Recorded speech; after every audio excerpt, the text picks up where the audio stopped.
Ya, selamat datang di channel saya Miral Fonda dan juga kelas kimia komputasi. Ini adalah materi lanjutan dari video sebelum-sebelumnya yang sudah membahas mengenai menyusun molekul menggunakan koordinat kartesius, dan hari ini kita akan belajar bagaimana kita menyusun koordinat molekul dalam koordinat set matrix. Seperti itu ya.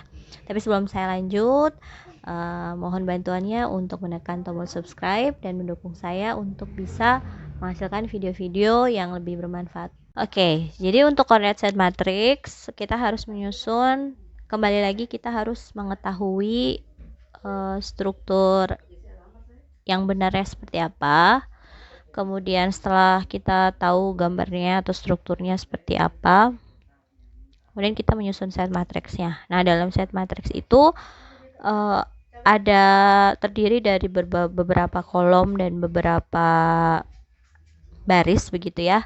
Oke, untuk koordinat set matrix langsung saja di cara penyusunannya ya. Jadi kalau misalnya kita punya molekul apa ya, H2O misalnya ya, gambarnya seperti di sebelah ini ya. Oke, di situ kan dia ada satu atom H dan satu atom O dan 2 atom H. Nah, struktur yang ada di alam itu seperti yang saya tunjukkan di gambar, dimana kan bentuknya V-band ya, berarti O, H, dan H. Oke, jadi langkah dalam pembuatan koordinat set matriks pertama, kita harus tahu senyawanya apa, strukturnya yang kira-kira strukturnya yang kira-kira mengikuti kestabilan itu yang menurut literatur ada di alam begitu ya, mau hasil sintesis atau hasil isolasi atau apa gitu ya, strukturnya seperti apa. Kemudian kita gambarkan secara manual dulu dengan di atas kertas atau di mana sajalah, pokoknya di atas kertas dulu kita gambarkan dan kita menentukan penomorannya. Nah, kalau saya itu lebih nyaman gitu ya, bukan memberikan saran dari pihak saya, mending nomornya itu langsung sekalian aja dari atom awal sampai seterusnya. Jadi kayak misalnya ini O1, ini H2, ini H3. Ya. Jadi setelah tahu strukturnya apa, digambarkan, dikasih penomoran, setelah itu kita mulai menyusun koordinatnya. Jadi untuk koordinat set matrix itu terdiri dari ada baris dan ada kolom. Nah, kolom itu per baris, dari baris 1 sampai 4 itu berbeda-beda ya. Jadi kayak begini. Jadi kayak misalnya H2O kan, berarti molekulnya ada 3, berarti paling dia cuma 3 baris. Jadi barisnya itu sebanyak atom yang ada di molekul tersebut. Jadi kayak H2O itu kan ada atomnya 3. Dimulai dari atom pusat ya. Dari atomnya 3, jadi ada 3 baris. Nah, tiap baris 1 sampai 4 itu berbeda. Jadi jumlah kolom dari baris pertama 2, 3, 4 itu berbeda, dan untuk baris-baris selanjutnya setelah baris keempat itu jumlah kolomnya sama. Ya. Oke, ikut saja lah, nanti baru kita lihat contohnya. Nah, contohnya misalnya H2O. Kita mulai dari atom pusat ya, yang tadi saya sudah bilang, atau atom dengan kalau strukturnya kayak C2H6 begitu, berarti harus mulainya dari C.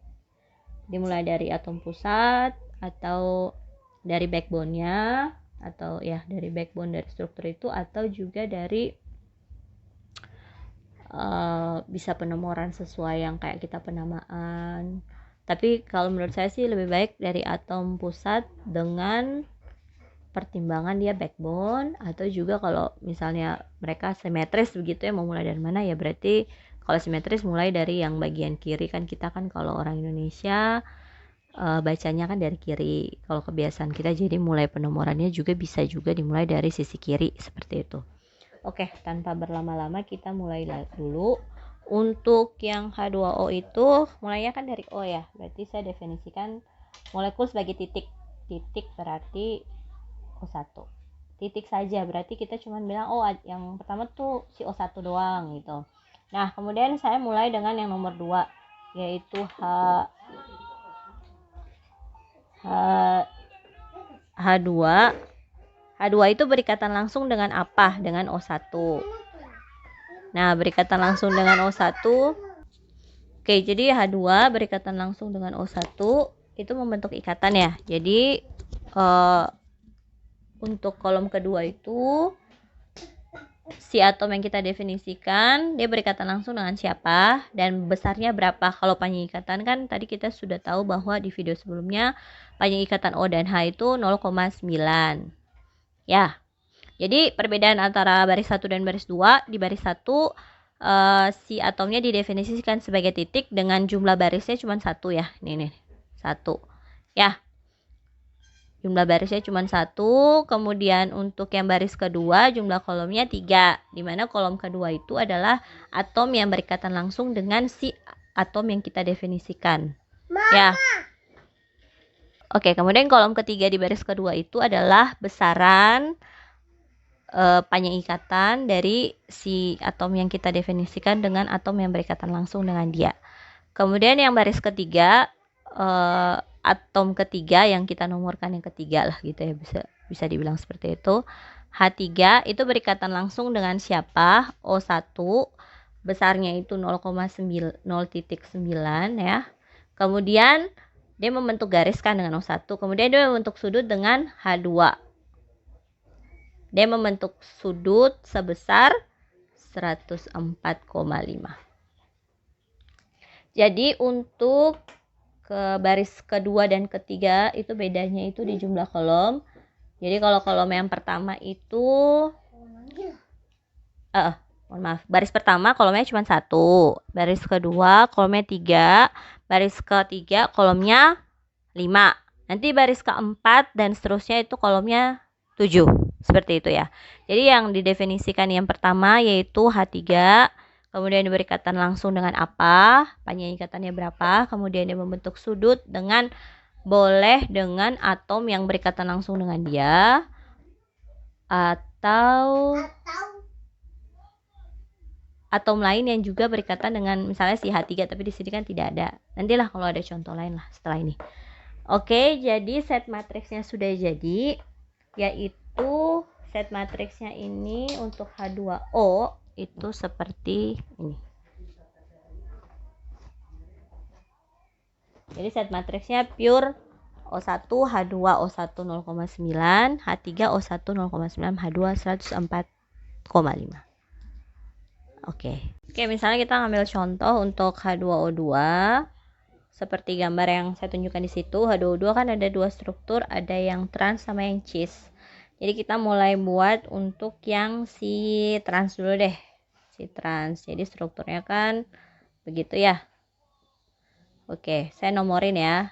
H1, H2, O1, O2, H3, H4. Begitu ya. Kenapa saya H3 di sini? Karena kan kalau backbone-nya udah selesai perhitungannya, penomoran selanjutnya saya balik ke atom yang berikatan dengan nomor yang lebih kecil. Seperti itu ya. Jadi kayak misalnya ini O1, O2, saya nggak taruh H3 di sini, tapi saya naruh H3-nya di sini. Gitu ya. Oke. Untuk penyusunan set matriksnya pertama pasti kita definisikan titik dari O1 ya, baris pertama kolomnya 1. Terus O2 berikatan langsung dengan O1 sebesar 1,5. Nilai ini biasanya untuk ikatan O dan O yang single ya, yang tunggal itu 1,5 lah, sama kayak C. Mirip-mirip nilainya deket-deket C lah, sesuai literatur ya yang saya cari dan saya dapat.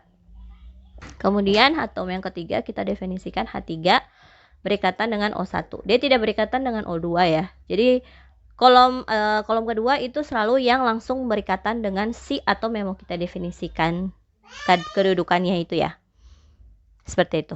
Nah, berarti O1 dia membentuk ikatan sebesar 0,9 dan dia membentuk sudut dengan O2 ya. Itu kira-kira sebesar, kalau di hemat saya gitu ya, misalnya dalam pengertian saya itu nilainya itu 109,5. Kok 109,5 sih Bu? Karena O itu kan di sini dia punya 2 lone pair ya, lone pair entah di sini atau di situ, 1-2 pasangnya situ. Artinya dia kan punya tangannya 2, dia punya lone pairnya 2, berarti struktur yang mungkin itu tetrahedral ya. Nah, struktur tetrahedral itu kan struktur tetrahedral sudutnya itu 109,5. Ya, seperti itu dari pengertian saya ya. Kalau memang saya salah ya boleh di komen atau dikomentari lah. Oke. Yang baris keempat, nah tadi kan kita belum sampai di baris keempat. Nah, untuk baris keempat itu kan H4, dia berikatan langsung dengan O2, membentuk ikatan 0,9, kemudian dia membentuk sudut dengan O1 sebesar 109,5. Kenapa 109,5? Ya iyalah dari sini ke sini sama dengan sini di sinilah gitu ya. Oke, 109,5 dan dia membentuk sudut dihedral dengan H3. Ya. Berapa sih? Nah, kita lihat dari bidang yang di sini dan antara bidang ini. Jadi kalau bidang ini yang 3 di depan itu kan yang ini nih. Dia arahnya kemana? Ke bawah karena hanya di bawah. Nah, untuk bidang 3 yang di belakang O2, O1, H3 itu kan dia ke atas ya. Pakai warna yang beda supaya kelihatan. Oke, berarti dia kan arah ke atas. Ini ke bawah. Berarti bidangnya tidak berimpitan. Nah, supaya dia berimpitan, diputar berapa derajat? Diputarnya sekitar 180 derajat. Sehingga sudut dihedralnya sebesar 180 derajat. Oke. Nah, kita lanjut ke Yancis lah ya. Kita coba Yancis dulu lah. Coba. Yancis itu berarti strukturnya O1, O2, terus di sini H3, ini H4 ya. Ya. Nah, kenapa saya nggak coret ini? Karena paling yang berbeda itu di sini. Ya, kita tetap definisikan O1, terus O2, O1 tetap 1,5, terus H3, O1 0,9, kemudian O2 109,5. Nah, yang keempat nih yang bermasalah karena H3-nya tuh tadinya di atas, sekarang udah ke bawah ya. Berarti set matriksnya itu, koordinat set matriksnya untuk sudut dihedral di kolom ke-7 ya. Kolom ke-7 itu bidangnya gimana ya? Bidangnya udah berimpitan ya, udah berimpitan, satunya begini ke bawah, terus satunya lagi yang ini itu udah ke bawah juga, berarti dia berimpitan, berarti tidak perlu ada perputaran supaya dia berimpit ya, biasanya seperti itu. Jadi sudut dihedralnya sebesar 0 derajat. Oke, saya rasa untuk 3 senyawa itu cukup ya untuk video ini. Nanti di video berikut kita akan latihan lagi untuk beberapa senyawa sederhana. Jika ada pertanyaan silahkan komen. Kemudian jika ada yang menginginkan video atau jawaban dari beberapa soal latihan juga saya bersedia untuk membuat videonya. Jangan lupa like dan share jika memang video ini bermanfaat, supaya banyak orang bisa mengetahui bagaimana menyusun koordinat set matriks.